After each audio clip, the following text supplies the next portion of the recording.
Namaskar and welcome to Indian Diplomacy, show on India's national television channel Doordarshan about Indian foreign policy, India's international relations and India's equations with key and critical countries around the world that have a bearing on its rise.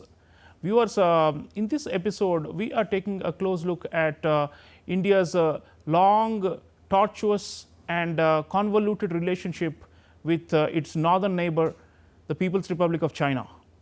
China-India relations have gone through many roller coasters and have generally been marked by conflict, tension and mistrust.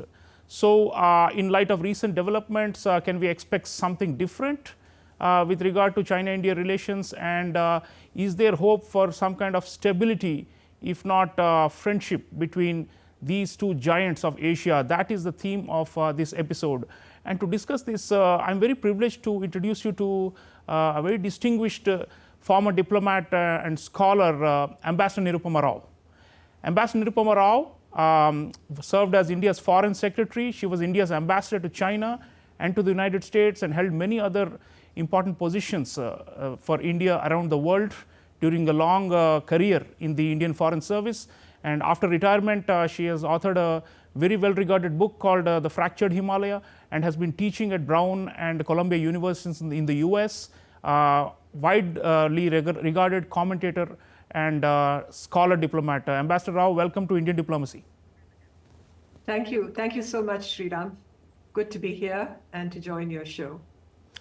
Ambassador Rao, when we talk about this, relationship that goes back many decades, one cannot but help observe that this is not been smooth sailing ever. And now in the current juncture, we have just had special representatives of the two sides, National Security Advisor Ajit Doval and Foreign Minister Wang Yi, meeting for the 23rd time after a hiatus of 5 years. And the language that has been used in the the readouts suggests that there is some kind of an effort to move in a positive direction. The two sides have talked about maintaining peace and stability, healthy and stable bilateral relations, and the Chinese are saying that we are on working towards going back towards the path of normalization. So it strikes everyone that relations were quite frosty and have not been stable, but now we are saying we are working towards or aiming towards that. So what do you make of this turn, this recent settlement of the standoff that had lasted for 4.5 years in eastern Ladakh, and the resumption of the high level dialogue? And what is your reading about the Chinese behavior and negotiating attitude? Because they were quite stubborn, but now they seem to have quote unquote mellowed a little bit, or thawed their position. So what is your reading of what is happening, and why is China softening seemingly? Well, I believe you have rightly referred to this relationship as being long, tortuous and convoluted. I cannot think of a better description. The disengagement that was announced towards the end of October in eastern Ladakh in the two remaining points of Demchok and Depsang has, in a way, according to most analysts and China watchers, opened the way to some degree of resumption of dialogue and contact between India and China. So Prime Minister Modi met President Xi Jinping at Kazan. The foreign ministers have been in touch. And now, of course, you've had the 23rd meeting of the special representatives on the boundary question. This exercise is, of course, something that has gone on for over 2 decades now. What results achieved in that exercise, it's still, to us as citizens and members of the public, we really don't have too many details.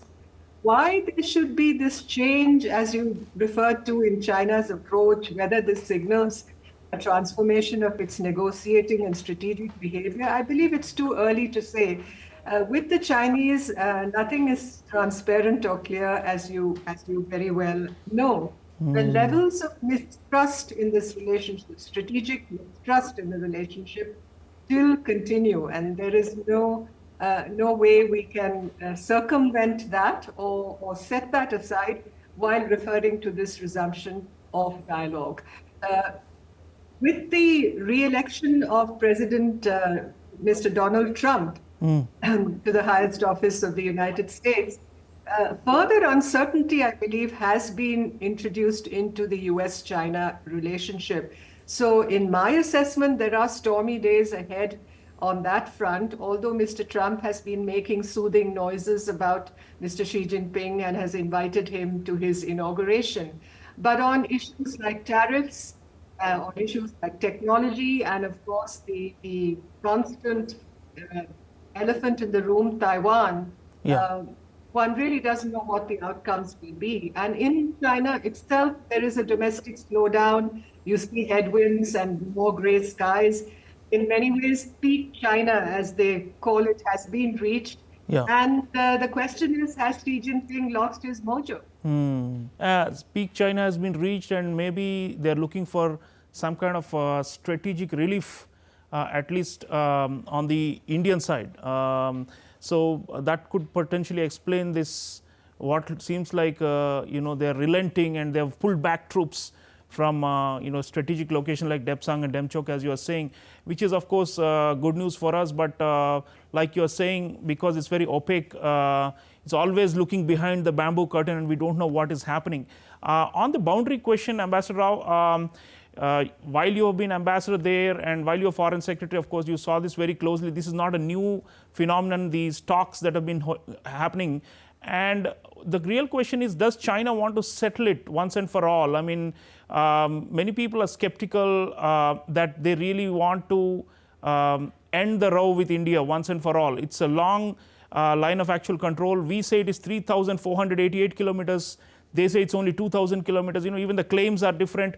And you have written an amazing book about the history of this border dispute with Tibet caught in between. But what is your reading about the intent of the two sides to move towards a quote-unquote a political solution to the boundary question? I mean, that's much bigger than just the maintaining the peace and tranquility in terms of not having clashes like the Galwan clash, which we are trying to restore now. But that's a bigger thing, which is demarcating the boundary once and for all, and no more infiltrations and incursions and claims and counterclaims. That kind of a finality, we don't see it happening any soon, at least. So what's your reading on that possibility? And isn't China holding on and not closing the matter because they believe that's how they can maintain strategic pressure on India? That's what many of us in India think. Well, there are a few points that I'd like to make. First of all, this resumption of dialogue does point to lessened turbulence in the India-China relationship. But at the same time, one must keep in mind that this is a very high-maintenance relationship. And it is important, I think, very, very key for both sides to ensure that there is an avoidance of clashes, that peace and tranquility are maintained along the line of actual control, which, as you know, has not been jointly verified by the two sides. So this sort of tension and the constant competition and rivalry between India and China are all givens as far as this relationship is concerned. In China, we face not only a muscular and assertive adversary, but also a very opportunistic, I'd like to use that word with a great deal of deliberation, an opportunistic adversary. But coming to the boundary question which you spoke of and what the prospects for an early solution are, I'm afraid that time window has closed and the train left the station very long ago. The opportunities that we had to resolve this question were existent in previous decades. But today, I believe with China's growth as the second superpower in the world, it is not in a mood really to look at compromise solutions. It is not in a mood for give and take. It does not act with the generosity of a big country. I've always maintained that. Yeah. So that time window has closed. It is a conflicted boundary. And on both sides, sovereignty issues are very hardwired, Sreeram. I don't think these are issues that we can set aside.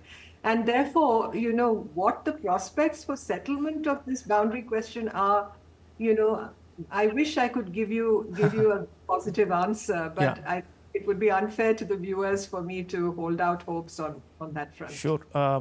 Ambassador Rao, you also just now mentioned the fact that China has become a great power, and therefore it believes it has an asymmetry and an advantage, and that it can actually impose its will on weaker neighbors. And of course, India relatively is not weaker, but then there are much smaller countries with whom it has territorial disputes and is actually pressing all the accelerators and trying to impose its will on them. And that's been the big story in the Xi Jinping period, especially. In this context, I was reading External Affairs Minister Dr.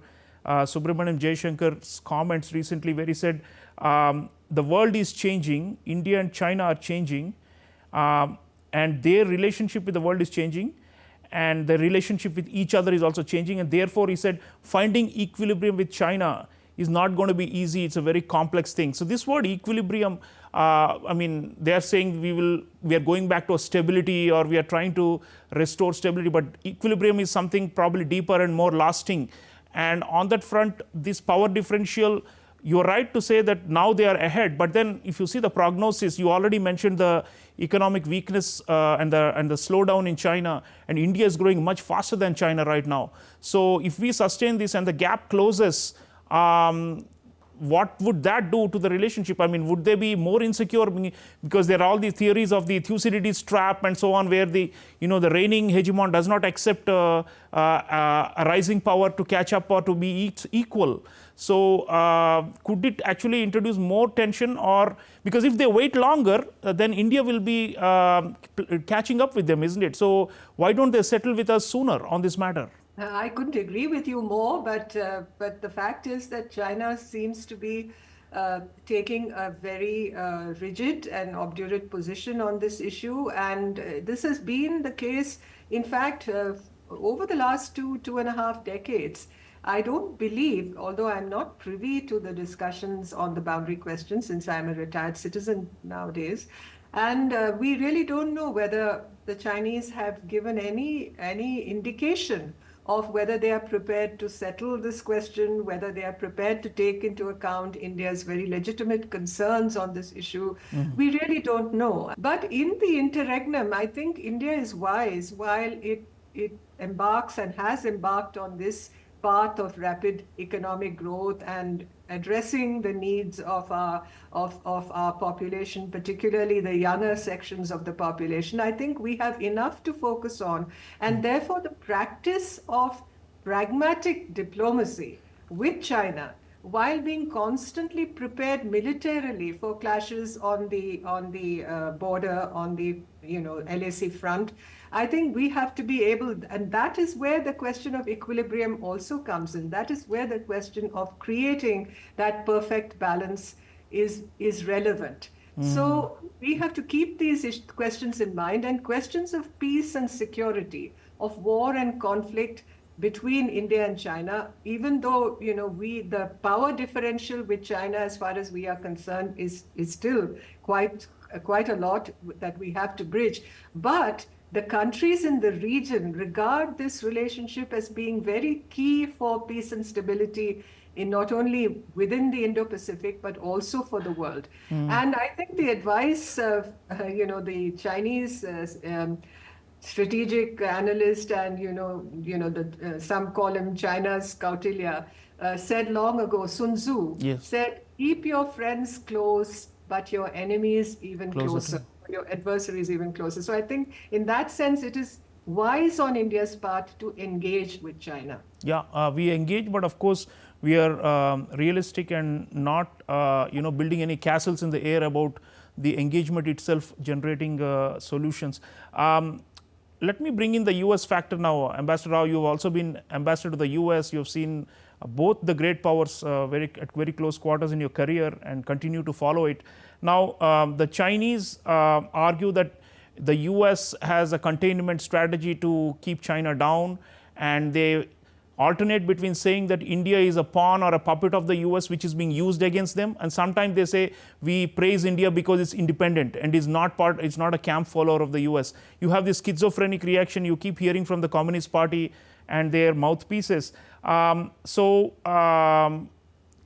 presumably, if India distances itself a little bit from the US and does not enter into tighter and tighter strategic partnership with advanced defense cooperation, critical and emerging technologies, all these things that are the currency for power, presumably then the Chinese may be more moderate towards India. I mean, at least that's the kind of indication they give, and the suggestion is that India, if you distance yourself from the US, then we will see you as more benign. So is that something, a proposition at all for us? Because we have gone full steam ahead with the US partnership. We have not bowed to any kind of Chinese pressure and reduced our friendship with the US in any way or downgraded it. So, and with Trump coming in, you mentioned this earlier as well, there is a little bit of uncertainty about US strategic credibility and commitment to partners and allies. So could this actually create, you think, a possibility of this so-called thaw or whatever it is to become a rapprochement with China as a result of this? Where do you see the US factor going and impacting upon the bilateral ties between China and India?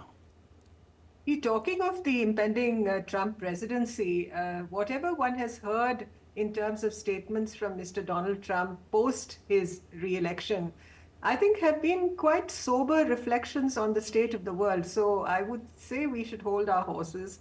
I think although,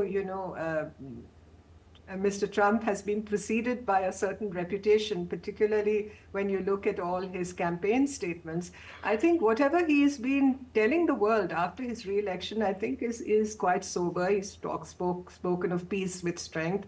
He's spoken of the need to end conflict and suffering. So let us see how this unfolds. I think the curtain has still to rise on this whole new future before us. But I think where India and the US are concerned, now India and any government here in power can be expected to do its duty by the Indian people. And certainly it is to India's benefit that our relationship with the United States should proceed, should evolve, should grow stronger, and should add further value to it. So I believe these relations, despite the change of presidents over the last 2.5 decades, have stood their ground. They are on firm ground. They have strong foundations. It's growth-oriented. It is marked by political stability on this issue in both countries, bipartisan consensus, and economy and business-generated logic. There is a logic to this relationship, which the Chinese have constantly defied when it comes to India. It's the relationship, our relationship with the United States is people-centered. It's technology-driven. We stand to gain from it. And it's marked by a mutual understanding. Occasionally, yes, it is interrupted by the white noise of democracy on both sides and the frank expression of difference, but not dispute. We haven't turned our differences into dispute. So whatever the Chinese may say, they may be, they may use a megaphone and come down on us about our relationship with the United States, but that is not going to change our attitude because this serves the national interest, our relationship, our strategic partnership, comprehensive global strategic partnership with the United States. Absolutely. And in the Indo-Pacific when you look at this relationship. Yeah, let me take you up on the Indo-Pacific and the Indian Ocean region and the developing world, which is to broaden the canvas beyond just the bilateral territorial dispute. Now, here also, since independence, we have been competing with the Chinese, in these spheres, and for influence, to be seen as a leader and to be seen as a provider of solutions.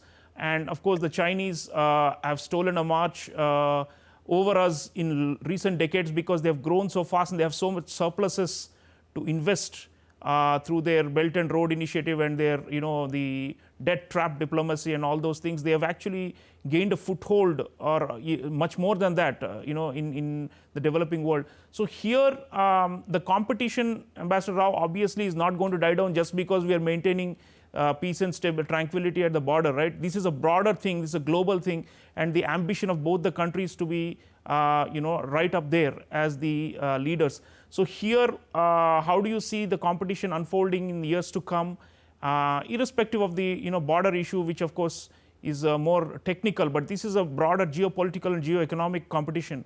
And here, how do you see us competing with the Chinese? And many of the developing countries, sometimes we say we are different and they are different and you can't compare apples and oranges. But in the developing countries, from the ground up, people look at us as, okay, what are you going to do for us if not the Chinese, you know? So there is that expectation that India's rise is creating. And how will that impact the relationship? Do you see that the Chinese might get ruffled by this factor as well, that India is actually challenging them not only right in the immediate neighborhood, but in Africa and in other parts of Asia and beyond? You know, India has very much proven capacity to speak for the interests of the global South.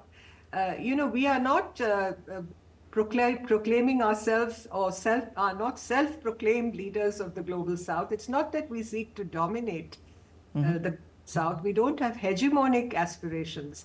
You know, as far as China is concerned, the Chinese may deny, you know, and say that they have all the best intentions when it comes to dealing with the developing world. But you know, I think the proof of the pudding, as they say, is in the eating. So where in China and India are concerned, I think we should be prepared that China will always seek in this period ahead to contain India. It seeks to contain India in South Asia, for instance. It seeks to contain India when we speak of expansion of the permanent membership of the Security Council. It has never been a supporter. It has sought to contain India on various fronts. So it obviously sees India as a rival, even though, you know, they will say, you know, India is not in the same league as we are, and China is proclaimed superpower, and India is still, you know, nowhere near that situation. That may be the Chinese view. But I think we have to stay focused on the tasks ahead, building our comprehensive national strength. We have to be greater advocates, in my humble opinion, and thought and action leaders on closer regional integration and connectivity. And of course, we speak of the practice of non-reciprocity in our relations with our smaller neighbors, and I think we really need to hone that and intensify that further. We have to think big. India is a nation that needs to think big, but we have to act with sensitivity and consciousness about the smaller others in our neighborhood, as it were, and their national aspirations. Now, this containment of India, how are we going to break that evil spell, as it were? I think we can break that with our strong civilizational common ground with our neighbors, our cultural values, our economic dynamism, our choice of development approaches that are people-oriented and centered, and the diaspora, whether in the Indo-Pacific or in Africa or the Gulf, and our non-threatening, inclusion-oriented image is our strength, because we have to cultivate this image very consciously of being responsible partners, first responders, that of course we are. We've demonstrated that on many an occasion in our neighborhood, and that we are friends through fair and stormy weather. So I believe that is probably the strategy that we can adopt. And as I said, as we grow stronger, as we grow economically more dynamic, I think there will be more power to our elbow. Yeah, so that's a multi-dimensional approach that you've just mentioned. Last word, Ambassador Rao, strategic partnerships. Apart from the US, we have the Quad, and we have Russia, which is an old one, and all these partnerships with France, you know, in the Indian Ocean region, with the Gulf countries that you just mentioned. We have strategic partnerships, many of which include, you know, either an implicit or an explicit counterbalancing, you know, element vis-a-vis China. So how much stronger should we invest in these strategic partnerships apart from the US for us to cover all the bases, because the contest with China, as we just discussed, is beyond just the neighborhood and it's global? Well, I already referred to the regions in which we have to be active. I think focus on the relationship with Europe. The relationship with Russia, of course, Russia, and because of the Ukraine war, I think there are difficult days ahead now for Russia also. But I think the relationship with Russia, our legacy relationship with Russia, is something we should continue to maintain. I think essentially we are on the right track where as far as our foreign policy approaches are concerned. We have to continue to practice a fearless autonomy in our decision making. Obviously, we are driven both by interests and values. And given India's situation, our geographical location, I think both Mackinder and Mahan apply to us. Both the continental priorities that we must observe and follow and protect when it comes to national security, but also our maritime interests, because growingly, I think the Indian Navy will be called upon to play a greater and greater role. And I think we should prepare ourselves. We have a God-given geography. I mean, just look at the Andaman and Nicobar Islands, look at the Laccadives. God-given assets, geography-given assets. And I think we should be able to really build on that and to be able to leverage that in a way that intensifies and magnifies our power projection.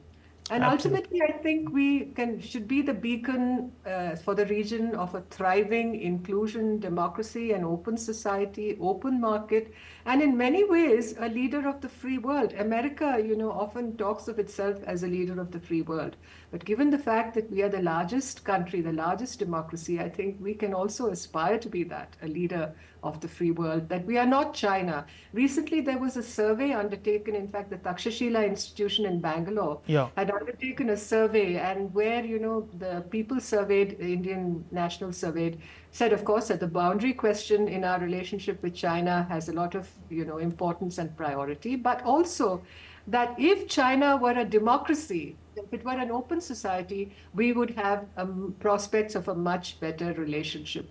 Right. Thank you, Ambassador Rao. It's been a fascinating discussion, viewers, with Ambassador Nirupama Rao on all aspects relating to the China-India complex relationship. By no stretch of imagination is it a friendship or a partnership, but we have to coexist, and this has been described by Ambassador Rao as trained coexistence. That is what she has described this relationship, and I would concur with that. We have to coexist. Obviously, we have a long border and we share the same geography.